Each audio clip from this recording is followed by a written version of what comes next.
అందరికీ నమస్కారం. నా పేరు దానిమంత, Janasena party Rayalaseema regional coordinator.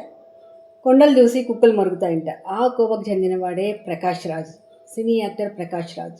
ఇటీవల పవన్ కళ్యాణ్ గారు తెలంగాణలో ఒక ప్రెస్ మీట్ నిర్వహించడం జరిగింది. ఆ ప్రెస్ మీట్కి స్పందిస్తూ ఈరోజు నటుడు ప్రకాష్ మాట్లాడుతూ, మీరు వస్తానంటే నేను వద్దంటామా, రండి దొరా, కానీ సింగిల్గా వస్తారా లేదా కూటమితో వస్తారా చెప్పండి వచ్చే ముందు అని చెప్పేసి జస్ట్ ఆస్కింగ్ అని ఒక ట్వీట్ పెట్టాడు.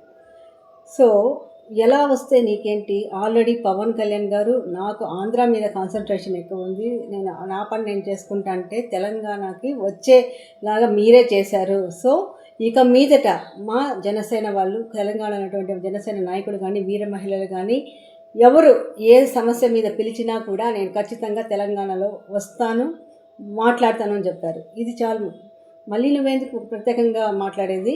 ఎప్పుడు ఆల్రెడీ ఎంట్రీ అయిపోయి పవన్ కళ్యాణ్ గారు తెలంగాణలో మిస్టర్ నాగేశ్వరరావు ఆ అవకాశం కల్పించారు. సో పవన్ కళ్యాణ్ గారు ఖచ్చితంగా ఇకపైన మా జనసేన నాయకులు, వీర మహిళలు, కార్యకర్తలు ఏ సందర్భంలో పిలిచినా కూడా ఆ సమయానికి ఆయన వస్తారు, మాట్లాడతారు.